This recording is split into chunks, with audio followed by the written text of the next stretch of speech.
Welcome, everyone. Thank you for joining us this afternoon or evening, depending on where in the world you are. I wanted to welcome you to More Than Tech, how ethics, law, and policy play a major role in technology development. My name is Mark Vasquez. I serve as the IEEE TechEthics Program Manager. I want to tell you a bit about our session today. Advancing technology for the benefit of humanity is the IEEE tagline. In order for technology to benefit humanity, it needs to be universally available and accepted, which requires attention to more than just technological research and design. This session features an international panel discussing ways in which ethics, law, and policy play a major role in moving technology into widespread use. Today's panel discussion is produced by IEEE TechEthics, which drives broad and in-depth conversation and debate on the ethical and societal implications of technology. Before we kick things off, just a few housekeeping notes for those of you who are watching. Most of the hour will be moderated discussion between myself and the panelists, which will be followed by Q&A towards the end of the hour. If you do have a question you would like us to consider during the Q&A segment, please use the Ask a Question feature that's located at the bottom of your screen.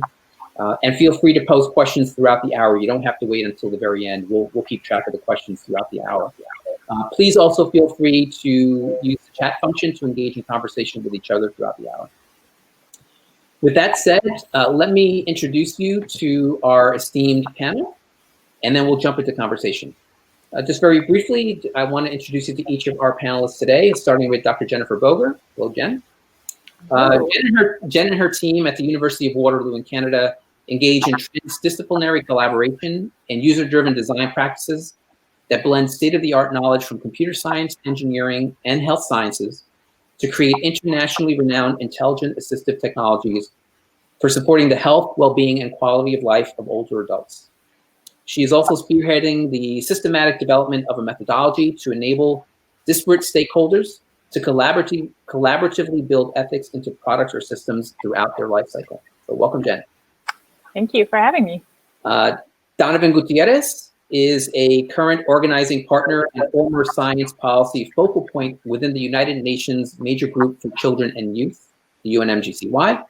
The UNMGCY is the General Assembly mandated official, formal, and self-organized space for children and youth to contribute to and engage in certain policy processes at the UN, and is a frequent collaborator of IEEE TechEthics. We worked closely on several things over the last couple of years. Donovan is also a research scientist for the BioAccess Initiative within the MIT Center for Biomedical Innovation, which seeks to improve global access to biological therapies, especially for non-communicable diseases. So welcome, Donovan. And then finally, Dr. Clara Neppel. Hello, Clara. Clara is the Senior Director of the IEEE European Office in Vienna, where she is responsible for the growth of IEEE's operations and presence in Europe, focusing on the needs of industry, academia, and government. Clara serves as the point of contact for initiatives with regard to technology, engineering, and related public policy issues that help implement IEEE's continued global commitment to fostering technological innovation for the benefit of humanity. Clara joined IEEE after many years with the European Patent Office, where she was involved in various aspects relating to innovation, intellectual property, and the public policy in the field of information and communications technologies. So welcome to Jen, Donovan, and Clara. Thank you all for being here. We have a pretty wide range of time zones represented here, all the way from the west coast of Canada to the east coast of the US to Europe. So we do have an international panel here. And I wanted to jump into the conversation and start with sort of an opening stage-setting question for you all. Why do you believe it's important that we address this topic? I mean, why are ethics, law, and policy an important part of the technology conversation? And we'll just go in the order that I introduced you. So we'll start with Jen and go to Donovan and then go to Clara. So Jen, your thoughts? Sure. Big question, and it's going to be a great chat already, I know, on this. Basically, in my view, technology is becoming more and more ubiquitous. Its development is accelerating. So we're doing more, bigger, faster, and it's impacting more people. It's becoming something everyone has access to and even requires access to be a citizen in our society. However, its design and development is still by a few specially trained people. it's not including the voices of entire cultures and entire societies. So although its impact is global, its design is not inclusive in terms of ensuring it aligns with different value systems, culture, ethics, policy, as well as how does it then impact our society and the earth and the environment and all sorts of other things.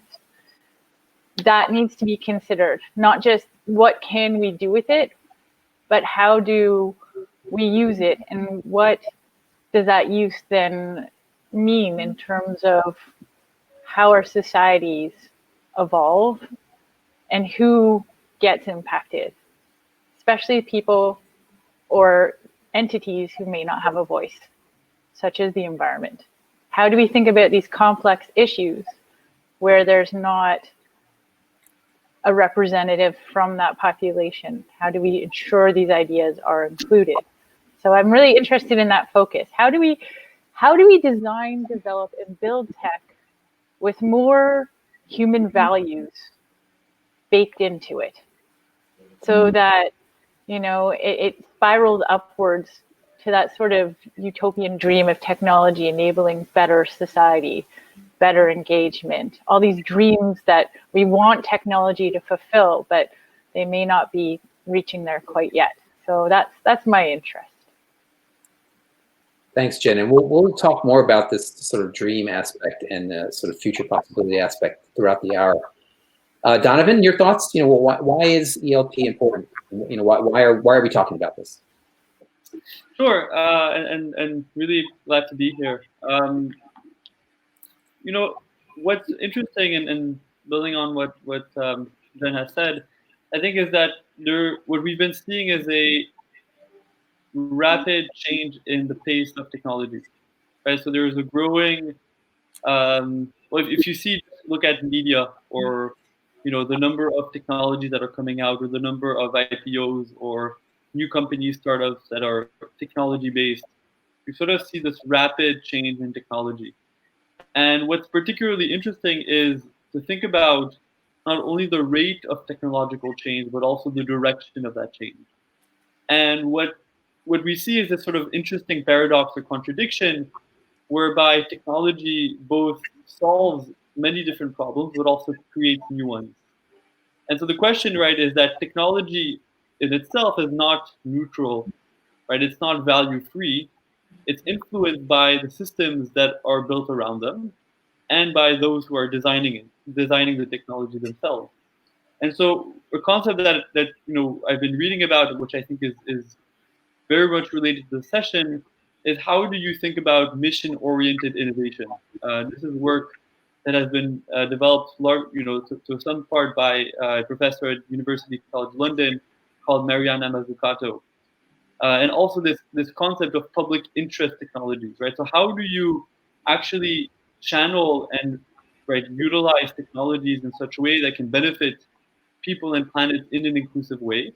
And how do you use, right, EPL ethics, policy, and law to guide you in that process, right? To make sure that the technologies are designed, deployed, used, and discarded in such a way that is actually in line with values and objectives that we collectively, you know, as mentioned by Jennifer, right, with different vantage points and different communities, come to some agreement to.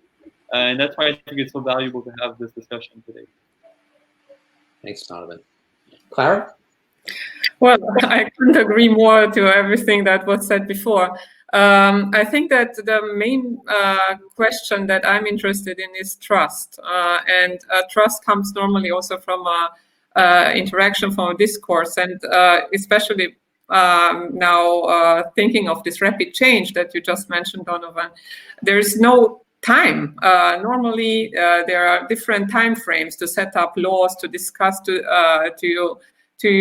gather stakeholders. And I can only say, I mean, a very concrete example is the patent system. So the patent system was, for instance, set up for the industrial age 150 years ago. The question is it still adapted to what we have today? Are our laws adapted to the digital twins, the digital self that are being built up now? And just as you mentioned, John, before, since this impact is more and more visible in society and for the individual, I think that we need to take this discussion to the technical community who is building these systems, and we have to have a completely different approach to how technology is designed, built, and then deployed. And we need to take into consideration the different stakeholders. We need to talk with the policymakers and to be in a constant discussion. So this is what interests me. I'm glad you mentioned that, Clara, about bringing this sort of conversation to the technical community. One of the nice things about events like this is that that's precisely what we're doing. And in this particular case, with this particular audience, where we're talking about students and young professionals, it also helps inform that next generation of technology developers. And we'll talk about that more in a moment. But what I'd like to circle back, and we'll do this in reverse this time. We'll start with you, Clara. You mentioned the patent work, and I know that you're also doing work with the IEEE European Public Policy Initiative. So my question to each of you, and this may sound a bit trite in a way, but what brings you to this conversation? So why? Tell us a bit about your individual involvement in this space, either in your current incarnation or in work that you've done before. So we'll go in reverse this time. We'll go Clara, Donovan, and Jen this time. Yeah, sure, thanks. So I'm a computer scientist by training. I did my PhD actually in optimization of database systems. So I would say I did what most of the engineers are doing, namely optimizing the system to the end, make it as performant as possible. And I must admit, I probably didn't think too much about what implication this might have. I hope it didn't have any negative, but on the long run, I thought actually I was really concentrated on this optimization issue. And we see it now in the COVID crisis, in contact tracing apps. It's not only about technology. Again, the engineers, I think they did a wonderful job to do the application as trustworthy as possible. However, people are still not using it as we were expecting. So why is that? Why do these people have this trust problem? And of course, again, the new technologies like artificial intelligence, blockchain, and so on pose completely new problems. And I don't have to reiterate here all the questions on explainability and so on, but you have really exponential growth and exponential developments and a lot of unanswered questions. So this is what interested me, also from the patent office, also the question of ownership. So who is owning, who is in control? It's a question of control as well. And then IEEE was basically the perfect platform for me. So in 2016, I was brought in a first technology ethics discussion in Amsterdam about ethics of artificial intelligence. I liked it so much that I changed my employer, and since then I'm with IEEE. And that is where we first met, in Amsterdam in 2016. Exactly. So Donovan? Sure. So I'll share a bit of my path that has brought me to this discussion. I did my Bachelor of Studies in Biomedical Engineering at Boston University. And I recall very fondly the BU College of Engineering's tagline, which is, essentially building or creating the societal engineer. And what I got from that is that, having an engineering degree or having any technical expertise is not just about being able to make, a tool, but it's being conscious about the implications and the impact that the design you decide for that tool has on society on the planet. And that actually motivated me to do a master's degree in technology and policy at MIT, where I then started research around access to medicines. And what I realized is that there's sort of a dissonance between new innovations and impact. And oftentimes there seems to be a sort of obsession with market-driven technologies where the focus is on delivering new innovations, rather than innovating the delivery of existing and proven technologies and innovations. And so, of course, sometimes you do need entirely new technologies, but sometimes the innovation comes with the business model, the social structures, the regulations that are surrounding these technologies that can enable access and reduce inequalities and divides. And that's really what, I became very fascinated about thinking about this. In my line of work, it's in the context of access to medicines and diagnostics, where for various political, social, environmental reasons, access to medicines has been concentrated in certain regions and not others. And so the question is, how do you rethink these systems, in a systematic manner, and understand where the barriers are technical, but where the barriers might be societal, political, or otherwise. I think that becomes even true. It continues to be increasingly true as there's a global interdependence, right, on these technological systems. And so the other systems beyond technology will undoubtedly be even more influential on the ability for these technologies to bring benefit to people. Thanks, Donovan. Jen? This is great. I already love this panel. I feel like we're all very much on the same vibe. So my background is also biomedical engineering which is interesting.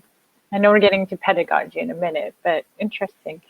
And I was trained there for my undergrad master's, and then my PhD was actually in life and health sciences, in between which I ran a research lab at U of T, which develops technology for supporting aging, but higher tech. So a lot of machine learning, and also looking at mostly the older end of the spectrum. So a lot of dementia support and other activities of daily life, a lot of ambient tech that's embedded in an environment, but operates without people needing to make decisions. So it's doing it on your behalf. And through that research, which I continued on at Waterloo, and through teaching the biomedical engineering ethics course, which is, I know we're getting to pedagogy in a bit, I think, but is the one core course that is required for STEM in that area.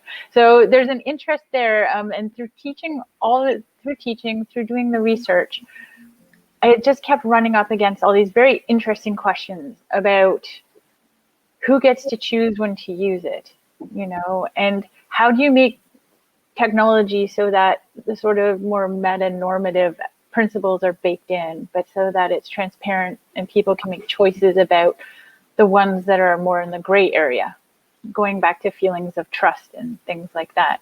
And I ran up against the same sort of idea is that we've been discussing, is that it's not just the technology itself that requires perhaps more thoughtful and more diverse ideologies, but the systems that it also gets embedded into.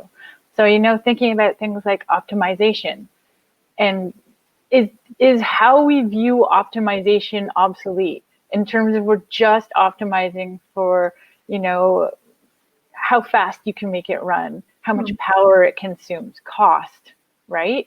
But why can't we redefine optimization to include social justice, to include end-of-life disposal, to include, impact, like those sorts of ideas? And the answer comes up often is, oh, it's too complicated. And then I'm like, well, why is it too complicated, right? The next natural question. And often that's because I believe, first, there's not enough interdisciplinary working on really wicked hard problems. You can't solve this as one discipline. It's a human constructed problem. It requires a human view from many different angles to solve, in my opinion. But that requires working together. And to do that, you need to be able to speak each other's language enough to bridge the gaps between disciplines. And I think a big part of this goes to how we train. So, looking to Donovan's point as well, is like, what constitutes a professional tech developer? And I think we need to change what that looks like as well to enable the current future generations to actually make the changes that we're talking about. Because right now, I think there's a big will to do this. A lot of people want to do this, but they don't have enough sort of open doors to actually affect change in a way that works for them in their context. So that's why I'm getting interested. I want to actually bite into this problem and figure out, well, what can we do about it, instead of just kind of knowing it's there but not making progress on it. Right. Yeah, it's funny. So all of you have talked a bit about sort of what brought you to this, and it hadn't originally occurred to me to do this, but it may be worthwhile for me to talk a bit about how I got to this conversation. And when I think back into my academic career and beyond, my background is also in engineering. I'm a mechanical engineer by study. I've never been a practicing engineer, but I do recall, or rather I don't recall, while I was in school, having any courses that dealt with these non-technology based issues. You know, the ethics, law, and policy, I don't remember being a part of the conversation back then. And if they were a part of the conversation, they didn't leave an impact because I can't remember them. So for me, one of the main reasons I think this sort of conversation is important is that, and I'll bridge on what several of you have talked about. It's the need to define sort of what some of these traditional terms and thinking has been, and change it into sort of this new space of it not just being about, and I know we keep referring to the optimization question, but it's a good one, I think. It's not just about optimizing for certain performance characteristics. Let's look at redefining that and expanding that definition. And to me, the interdisciplinary part is also something that brings me, and it's something that I hold dear, and that's near and dear to my heart when it comes to these kinds of conversations. One of the things that I'm happiest about in terms of my academic career is that I went to a university that in its name talked about interdisciplinary approaches. I went to the Cooper Union, and if you look at the entire name of the school, it's actually called the Cooper Union for the Advancement of Science and Art. And the thought there was to create an institution where these weren't sort of unique and disparate fields, but rather it's an opportunity for people from all those fields to come together and collaborate in some way, shape, or form.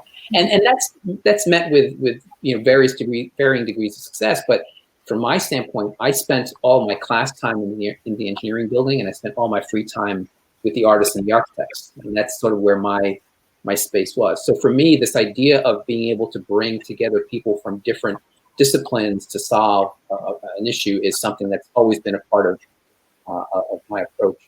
And that then leads me to the question that I think Jen was referring to, alluding to earlier, that we would get to, and this question of where education plays a role in advancing these thoughts and these new approaches. Obviously, I went to school many more years ago than, say, Donovan and Jen did, I'm sure. And I know that now there does seem to be more of a focus on introducing this kind of education into the process. To what extent do you think that's been, number one, to what extent do you think that's necessary, and to what extent do you think that needs improvement? So where have we gotten? What more needs to be done in that space? And I ask that in particular for this audience. One of the advantages of the audience we're talking with today, and I hope that all of you who are watching will benefit from this, is that, as I mentioned before, we're talking about that next generation. We're talking about the students and young professionals who are either still in school or early in their careers. So how do we help frame this for them, even for those of them who are already out of school? But how do we help frame this so that it becomes a core part of what they think about moving forward? Any of you can jump in on that anytime. Well, I think it's absolutely key. It is one of the things that has to change, and I'd say it's not even just at a university level, though that's for sure. I think it has to happen, way back into, elementary education as well. And I think it's actually doing better there in the sort of elementary, high school level in terms of like they're exposed to these concepts a little more readily, and it's just worked into the curriculum more. You know, I have 2 kids in elementary school and they talk about empathy like every day. And then you get to university, there's none of that. Especially in STEM, it's all numbers. And the way we're training STEM is the same way we've trained it more or less for the last 300 years. But technology and society is not where it is. So there have been some changes, but I don't think the changes are paralleling how society and tech has also changed in the same amount of time. You know, and it's time that we overhaul it a bit, because how you're trained in undergrad really reflects a lot of the tools you use, the mentality you have, and all these things as a professional, an acting professional. And to have a single course on ethics, or, you know, a lot of the commentary too is if you're interested in it, there's electives, take one of those. And the message we're sending to our STEM people is it's cool to know about it, but it's not a part of your job. You know, it's interesting to know, but at the end of the day, it's someone else's professional problem. It's not part of your professional problem. And that, I think, is a messaging that has to change. Part of being a professional is not just creating the tech, but thinking about how its use is going to impact society, how it gets disposed of, all these things, right? The optimization, how we do optimizations, not just for the quantitative, but for the qualitative. And I think it is hard, right? It's hard to do. But I think as we kind of touched on the bonuses, I think there's a lot of people, and increasingly so, especially as all these kids with empathy and who've never known a world without climate change, and all of these start into undergrad, they want to make a difference. They want to drive change. They want to do better. And I think we're doing a disservice not to give them the tools to do this. Increasingly as well, employers are looking for that skill, right? You look at all the big companies, they're also starting to step up for responsible development of software, hardware, everything, which is very encouraging. But now you have all these companies that are starting to finally get on board with doing better and being responsible for what they're building. But they don't have the people within their organization to really know how to do that. So now you're having corporations who want to do that, but we have a whole missing hunk of people who are trained on how to actually make that happen, how to have conversations, how to include, you know, looking at my type of tech, how do you include the voice of people with, you know, moderate stage dementia in tech development? It's possible. We've done it. It takes work, though. It takes innovation. It takes thinking outside the box. And happy Alzheimer's Awareness Day, by the way, that's today. But, you know, it's like these types of problems can be done. It's just we're not used to doing them. So people just say they're hard and don't. And I think that's where it has to start. And it has to start by training people who are not thinking it's too hard, but thinking this is going to be hard, but we can do it. I think that's the messaging that has to change. Yeah, maybe I'll add. Right. Yeah, and I think you know, Jen painted a very interesting picture of the differences throughout the different stages of education, and I think what it demonstrates that it's really a whole life cycle effort where you actually constantly need to rethink and understand where you stand relative to an understanding of technology and beyond ethics, law, policy, because it's changing so quickly. I think I just want to add one more dimension, which is how the different communities interact with each other, right? So oftentimes in these dialogues, we talk about the science, policy, society interface, where essentially you have science or engineers, the technical professionals on one side, policymakers on the other, governments, and then on the third, society, the public, who might not be, trained in a certain science or technology sector, and each of them have very different, thresholds of risk and values, as well as different priorities. So there's always an incongruence between the language that is used by policymakers versus scientists versus the public. Also differences in timeline, right? So you have science is it's inherently always evolving, and you're always accumulating knowledge that changes the way we understand the world.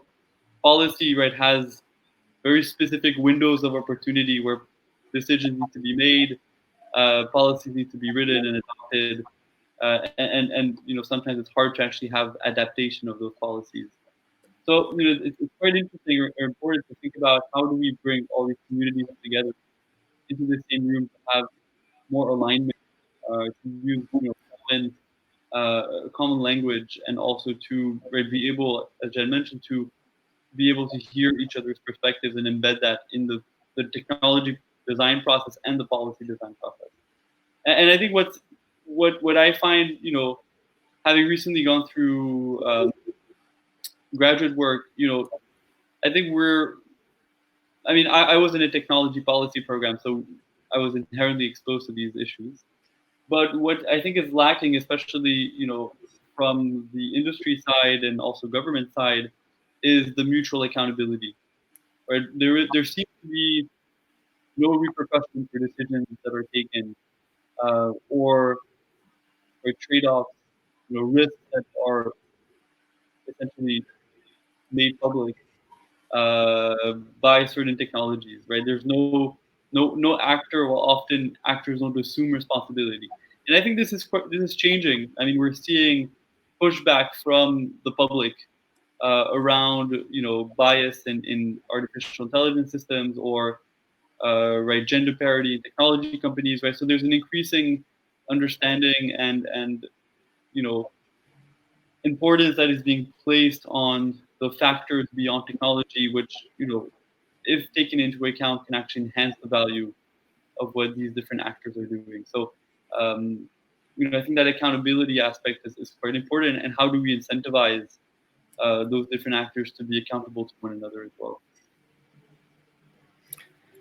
Yeah, so I have 3 kids actually in different stages, from university to elementary school, and what I find common to them is always this sense of purpose. So why are we learning at all, anything, from maths, physics, and so on?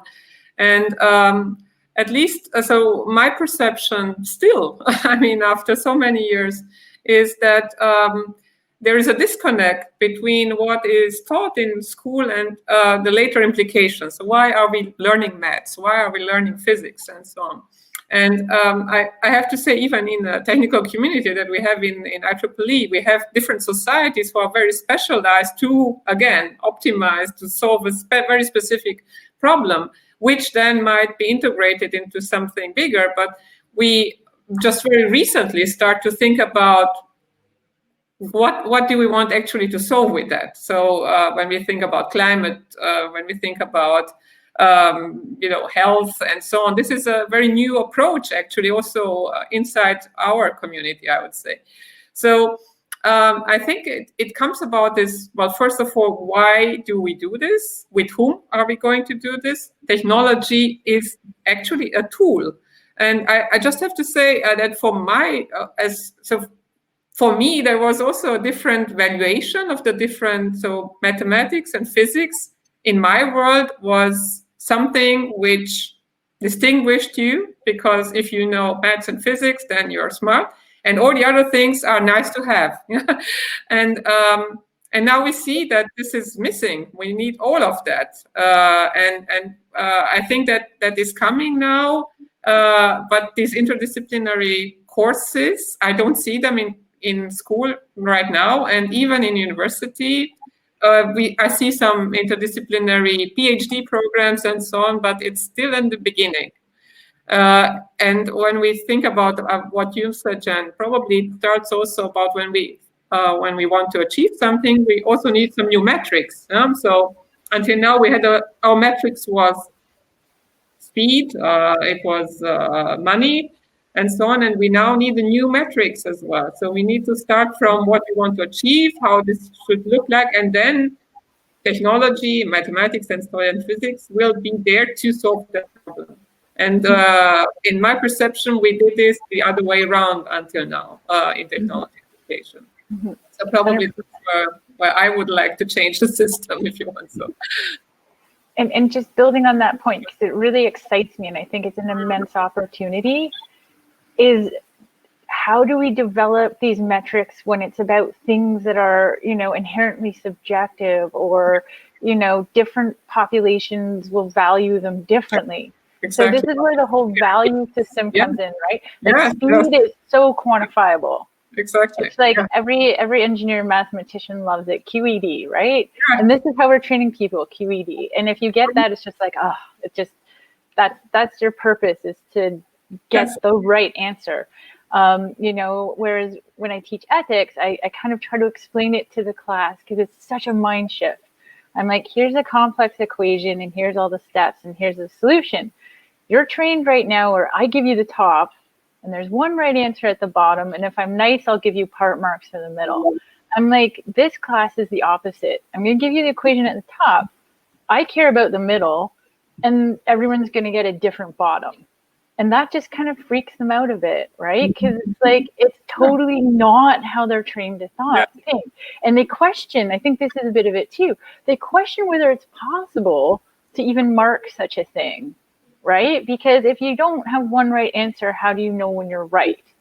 And so this is the type of, you know, they've been trained to think, and it's not wrong per se, but it has to change. How do we embrace the fact that, yes, look at philosophy, look at ethics, look at policy, where there are better answers. Is there one single right answer? No. But then how do we develop systems to embrace when there's not a singular right answer, and then build that into, you know, as you say, metrics, when different people may have different answers? I think that is a big hurdle that does require a lot of different innovative thinking from a lot of different disciplines, but I think it is key to moving this whole thing forward. I love that point.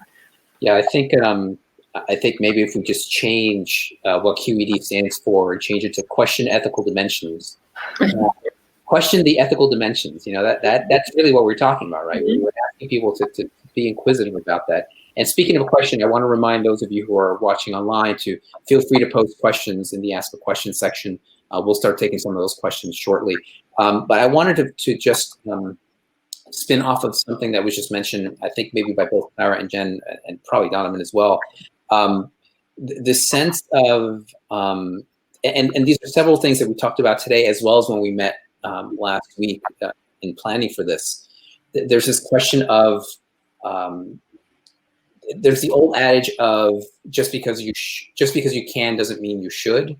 And I think part of what we talked about last week was that might be the wrong question as well, that it's not so much about whether or not we should, because once we know that we can, that cat's pretty much out of the bag, so to speak. It's going to be out there. There's sort of no stopping that technology from being developed. The question really becomes more about how, you know, what's the right and best way? Not should we do it, but how do we do it in such a way that takes into account all these aspects? And I know that that's a tough question. I know that's not one that we're going to be able to answer here. And it's one that I think Donovan also referenced when he talked about innovation, and about how often innovation is viewed in terms of something new as opposed to improving upon something that already exists.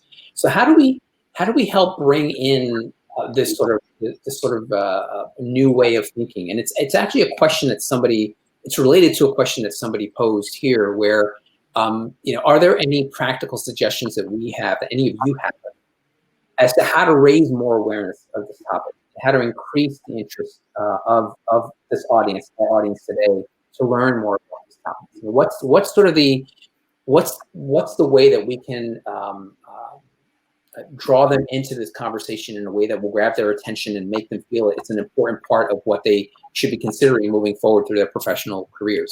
And anybody can comment on this anytime. Well, I think it starts also to be part of the value proposition. Yeah, so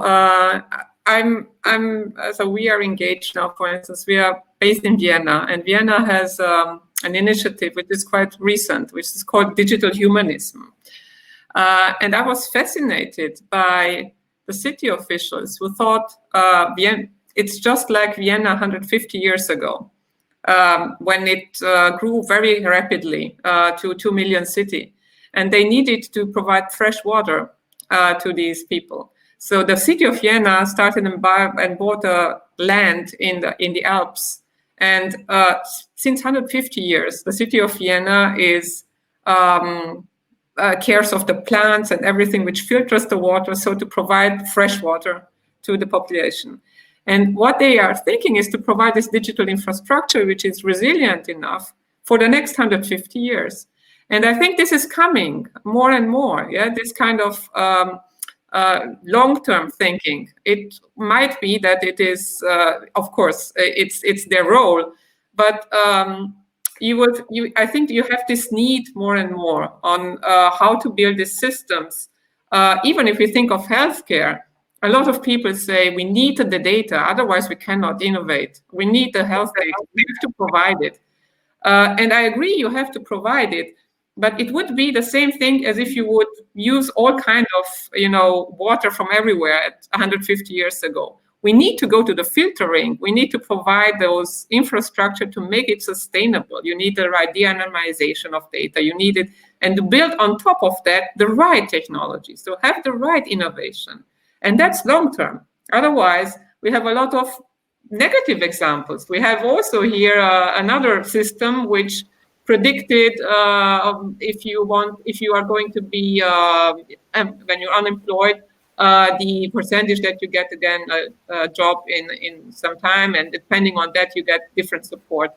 It was very transparent. So it was not about transparency, but it was such a backlash from the population that they had to stop it. So it was, if you want, so a lot of innovation which is not used after all. So a lot of resources which were just gone. So I think there is also recognition that you really need to think about how this technology is going to be used, also from the business perspective. Mm-hmm. Yeah, I think that's right on. It's a value proposition, kind of as you're alluding to, Mark. How do we make it more valuable to engage in thinking about these conversations? I mean, one thing is to really get forward, and it's happening. Employers are increasingly valuing people who think this way. So part of it is having, and looking at Donovan as well, policy that supports when people value this in development. People get rewarded for it. So, during a work performance review right now, I'm sure they might ask, how much did your portfolio make? But they probably don't ask how many tree frogs did you save this year, right? So it's like, you have to have employers that value that you've thought about and tried to make a positive difference towards, things that humans value outside of numbers. So social justice, equity, equality, involving different groups, incentivizing this sort of thing. And I think part of the proposition too, and what Clara talked about a long time ago with trust too, is if you're including more of these perspectives in your tech development, they're more likely to be adopted and used for longer. You're going to have repeat customers because they trust your tech, because it aligns with their values. And, if you can say that you're saving the planet at the same time by buying our stuff versus the competitor, they're going to give you their money more likely, where possible. But I mean, this is also generalizing to you for people who just, make choices in other ways, and some people where there is no choice for them in that particular moment at all. I think it really has to include more global value system too. So back to that sort of aspect, looking at this panel, for example, we all probably have a lot of cultural, alignment and a lot of socioeconomic alignment in terms of our thinking. So including voices that are not from the same populations, I think is really important. Yeah. Maybe I'll add a perspective. I mentioned in the introduction, I'm involved in a group at the United Nations that essentially brings a perspective of young scientists, young practitioners on these issues of science policy, technology, and what the framing that we like to sort of present is this notion of intergenerational equity, whereby what we often see is that the challenges or risks related to technologies are often realized in hindsight, right, as an afterthought, not sort of in a proactive or anticipatory manner. And what we're trying to sort of push is in different governance systems or decision-making bodies, whether it's at the international or the local level, how do you actually bring together, right, a diversity of stakeholders, but also, right, different age groups to have, right, fresh perspectives on, right, and I think especially as young students and practitioners, we're being taught and also shown at in the midst of this pandemic that there are underlying risk factors, and we need to think about not only the short-term aspects like what traditionally has been done, right? What is the financial returns for the quarter? Or how many policies can we get through this one session of Congress? But how do you think about the long-term implications? And from our side, we will be the ones in decision-making roles, and have the opportunity to actually have a culture change or shift within institutions to better align the sort of thinking that we're having now with what's being done in practice. And that's a really good segue into another question that somebody posed. It's related to what you just mentioned, Donovan. Their question is, how do we switch? Well, let me give you some background first before I ask the question. They were talking about how, to a great extent, it appears that many of the technology developments and innovations are funded by or driven by business decisions or by political decisions, and there often isn't a lot of space to introduce these other aspects because of the way they're being driven. That they appear to be that in a lot of ways, tech, at least the major tech manufacturers and developers, appear to be more focused on serving some business or political end. And the question is, how do we switch from that sort of role to one that's more active and decisive in the context of society? I would have to believe that's a lot related to a lot of the work that you do at the UN, for example. But in general, and obviously this is a question that hosts its own 1 hour panel.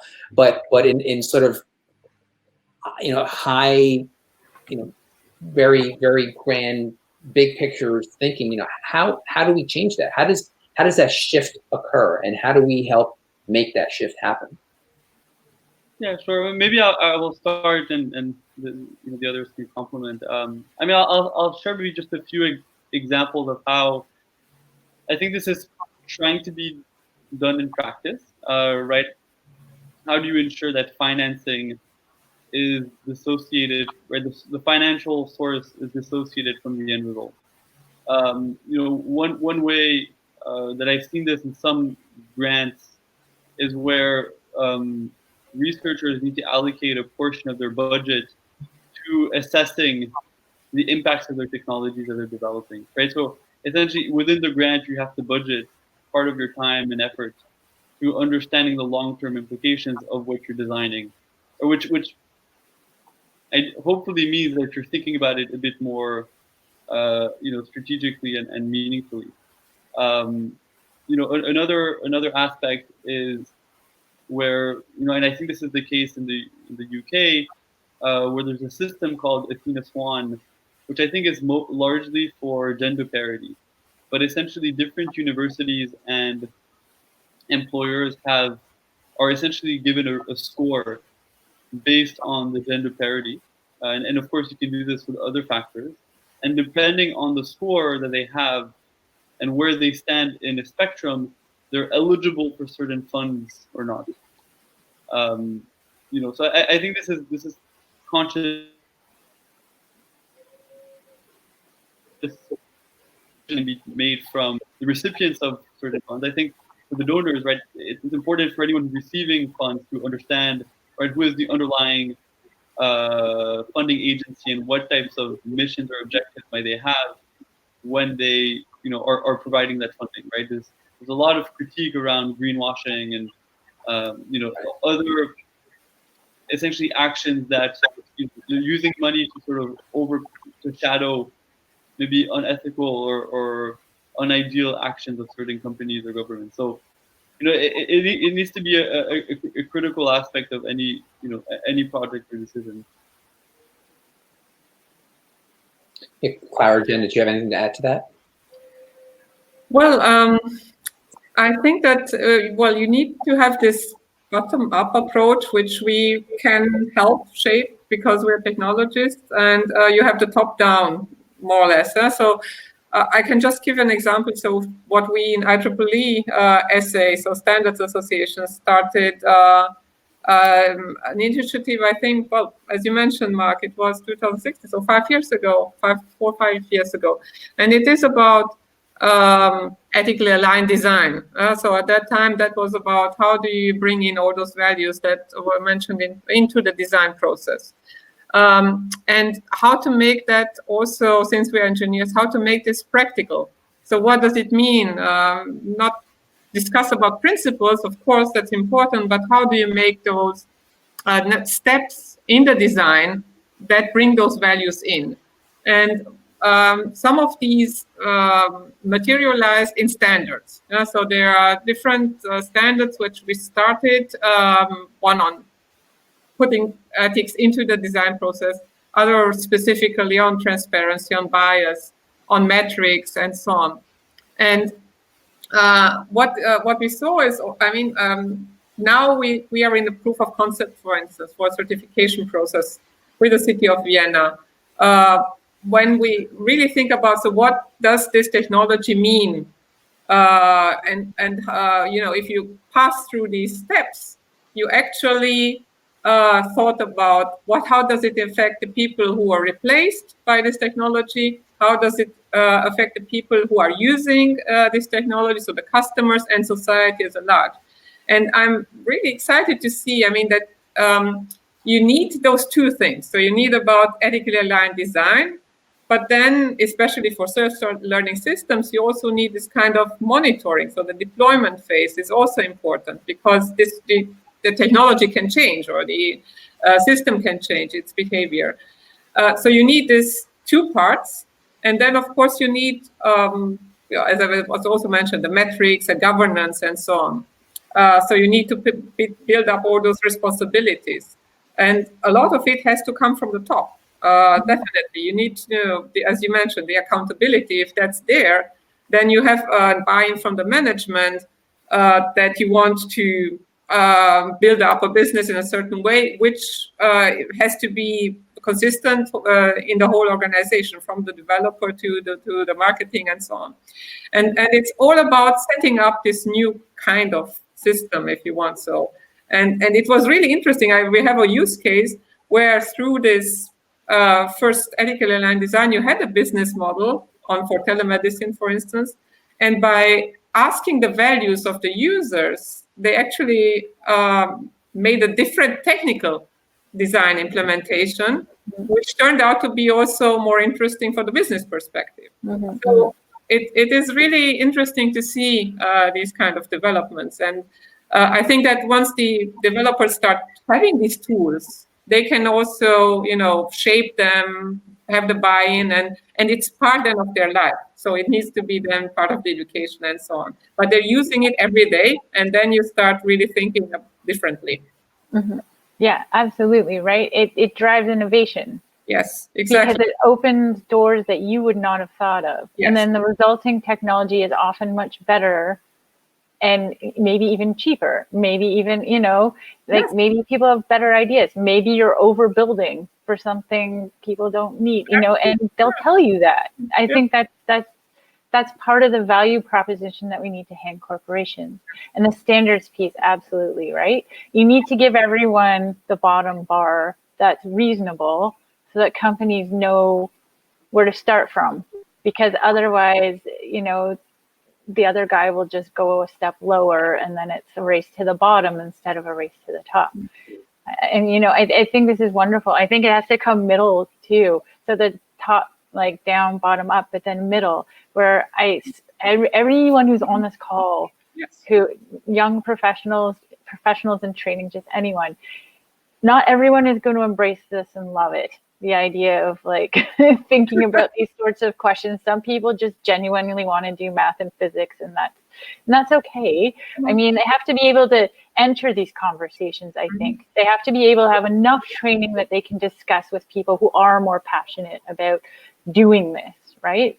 But for those of you who are passionate, I encourage you, go out there, take some philosophy courses, take some ethics courses, embrace it. And then when you are employed, ask not just how you can do better, but challenge your company a bit. How can we do better? If you're in a good organization, they'll step back and think a bit more, you know? And if you can come up with opportunities to do good without really, you know, messing up the business model too much, they will love you for it. They will embrace it. You will make yourself more valuable an employee. And I think it's by everyone, it's the flap of the butterfly wings. If everyone just tries to do better, and everyone kind of just tries to do better when and as they can and are able, things would be better.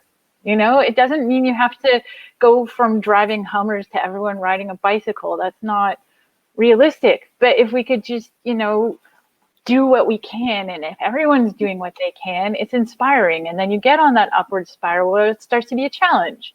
Well, I did this, what can you do? Or people see it and they're like, oh, if they did that, then maybe we can too, right? And it's providing actionable examples of things that are reasonable that we can then build upon and accelerate positive change. So that's what I encourage it. It has to come from everywhere. As we said, it's systemic change. Systemic change isn't one thing.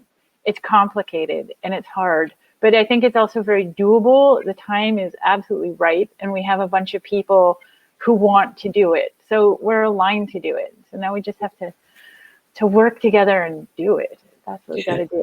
Yeah. And you know, I'm lamenting the fact that we have a limited time within which to do this particular conversation. And we are coming up at the end of our hour, so I want to be respectful of the time that people have given us online. I want to mention to those of you who are watching and listening that these kinds of conversations are fundamental to IEEE's mission, overall mission. One of the reasons why we launched this program was to ensure that this was something that was an integral part of the technology conversation. It was mentioned earlier, and in fact, it's been my experience even at IEEE and other organizations that the ethics/policy/law question is one, or discussion is one that's been held in a sort of elective sense, meaning if you go to many major conferences, there may be a workshop on this, or there may be a talk on this. But these are things that you pretty much have to opt into, right? They're this separate thing that you sign up for if you're interested in it. And more than likely, and more often than not, the people who are attending those sessions are people who already have some sort of expressed interest in them. So you're not really speaking to the broader populace. What we've tried to do with the program is we have tried to partner with existing events and existing organizations to add elements of this conversation into their events, into their panels, so that it becomes a part of the conversation and not something that's separate that you have to opt into. So from our perspective, that's the role that we're trying to play in this process. Sort of an answer to the question that was asked, how do we make this change? The change, I think, will happen, and this feeds off of what Jen was saying as well, into making this something that becomes a part of what everyone is thinking about or talking about. Whether or not they choose to be expert in it isn't really the point. As Jen said, if math and physics and design or whatever the case may be is where you want to be, that's fine. We're not asking everyone to be philosophers and ethicists, but we are asking that people become aware of this, so it becomes part of their thought process as they're developing these things. So with that, let me look to wrap this up, because we are coming up at the end of our time. We hope, having said what I just said, we hope that you've all found today's conversation intriguing. We hope that you will continue to engage with us, at least from the perspective of the IEEE TechEthics program. We consistently have conversations like this, mostly virtual, but also at events. So if you're interested in following us, I've put some information in the chat where you can join our community to be informed about upcoming events and upcoming discussions and activities. Feel free to also contact us if you have any feedback on what you've heard today, or if you have any thoughts for topics that you'd like to hear us discuss, please send those our way. One thing I will say, and for those of you who are with me in terms of panelists, if there are any particular resources that you want to share with this community, let me know, or let the organizers know. We can share that with them as well, be it projects that you're working on, or ways that they can engage with the European Public Policy Initiative, or with the UN Major Group for Children and Youth, or the work that you're doing in Canada, Jen, with your consortium of universities working on ethics by design. We can share that with our audience later on. Those are resources that they may find useful. I want to thank the organizers, Barbara and Gerard and the other organizers, for having us. So thank you all for being here. And then finally, I just want to make sure I thank Jen, Clara, and Donovan once again for joining us. I think this has been a great conversation. We could easily go on for longer than the time allotted, which is often the case with these conversations, but unfortunately we have come up against the end of our hour. So thank you to Jen Boger, to Clara Neppel, and to Donovan Gutierrez for joining us today. And enjoy the rest of the event and the rest of your day, everyone. Thank you. Thanks, everyone. Thanks, Mark, for a great session. Thank you, Mark. Bye-bye. Bye, everyone.